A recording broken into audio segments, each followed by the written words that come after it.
Hey everybody, this is Mallory with the Hardin County Library. Wanted to come to you today with a new story.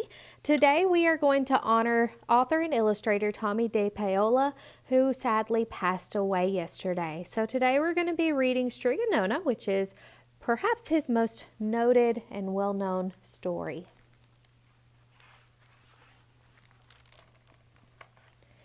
In a town in Calabria a long time ago, there lived an old lady everyone called Strega Nona, which meant Grandma Witch. Although all the people in town talked about her in whispers, they all went to see her if they had troubles. Even the priest and the sisters of the convent went, because Strega Nona did have a magic touch. She could cure headaches with oil and water and a hairpin. She made special potions for the girls who wanted husbands, and she was very good at getting rid of warts. But Strega Nona was getting old, and she needed someone to help her keep her little house and garden, so she put up a sign in the town square. And Big Anthony, who didn't pay attention, went to see her. "Anthony," said Strega Nona, "you must sweep the house and wash the dishes. You must weed the garden and pick the vegetables. You must feed the goat and milk her, and you must fetch the water.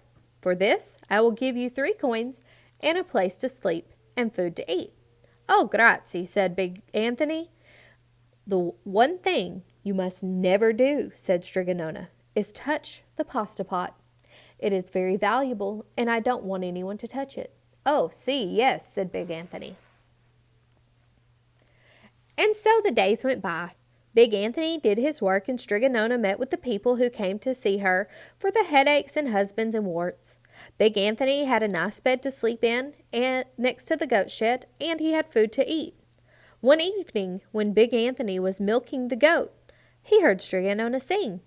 Peeking in the window, he saw Strega Nona standing over the pasta pot. She sang, "Bubble, bubble, pasta pot, boil me some water nice and hot. Or boil me some pasta nice and hot. I'm hungry and it's time to sup, boil enough pasta to fill me up." And the pasta pot bubbled and boiled and suddenly filled with steaming hot pasta. Then Strega Nona sang, "Enough, enough, pasta pot, I have my pasta nice and hot. So simmer down my pot of clay until I'm hungry another day." "How wonderful," said Big Anthony. "That's a magic pot for sure." And Strega Nona called Big Anthony in for supper. But too bad Big Anthony because he didn't see Strega Nona blow 3 kisses to the magic pasta pot. And this is what happened. The next day when Big Anthony went to the town square to fetch the water, he told everyone about the pasta pot. And naturally everyone laughed at him because it sounded so silly. A pot that cooked all by itself? "You'd better go confess to the priest, Big Anthony," they said. "Such a lie." And Big Anthony was angry, and that wasn't a very good thing to be. "I'll show them," he said to himself. "Someday I will get the pasta pot and make it cook, and then they'll be sorry."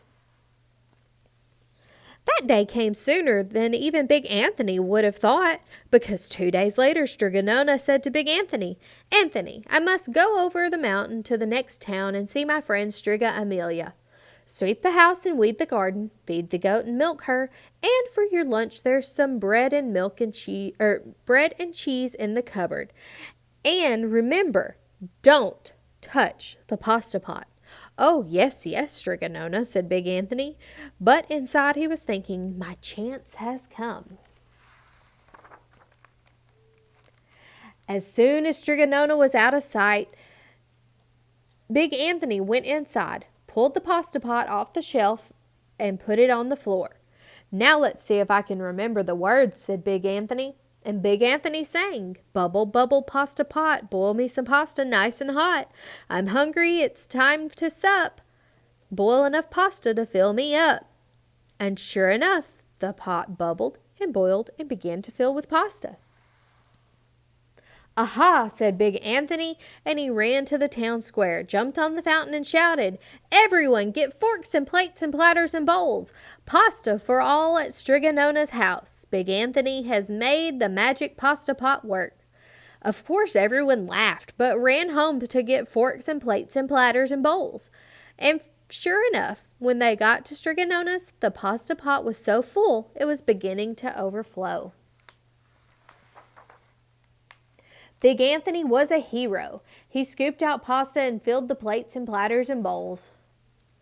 There was more than enough for the townspeople, including the priest and the sisters from the convent, and some people came back for 2 and 3 helpings, but the pot was never empty. When they had all had their fill, Big Anthony sang, "Enough, enough, my pasta pot, I have my pasta nice and hot. So simmer down my pot of clay until I'm hungry another day." But alas, he did not blow the 3 kisses. He went outside into the applause of the crowd. Big Anthony took a bow. He was so busy listening to the compliments from everyone that he didn't notice the pasta pot was bubbling and boiling until Sister from the convent said, "Oh, Big Anthony, look!" And pasta was pouring out of the pot all over the floor of Strega Nona's house and was coming out the door.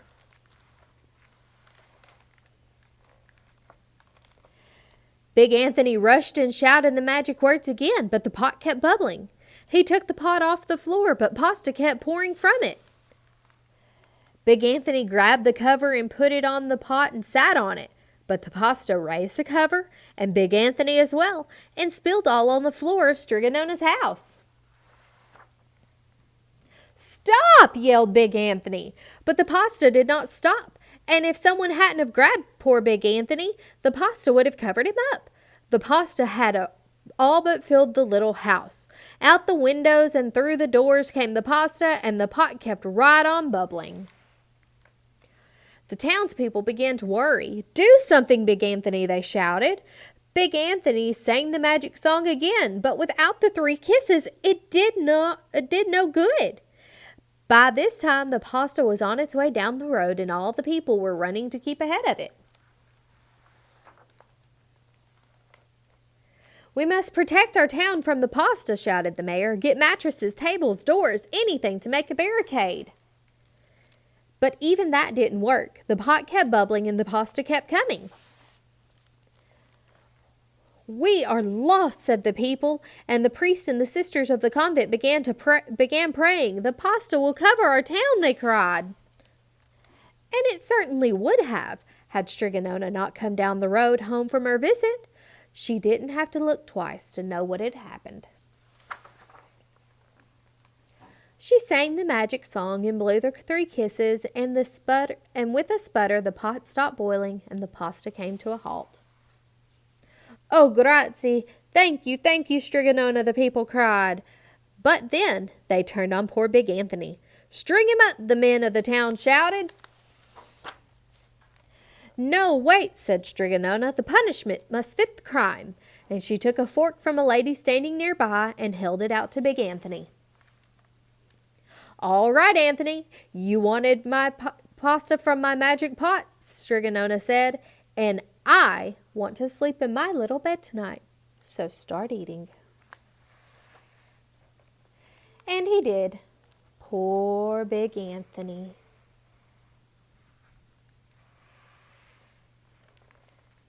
The end. We hope you have enjoyed this reading of Strega Nona by Tomie dePaola, and we'll see you next time.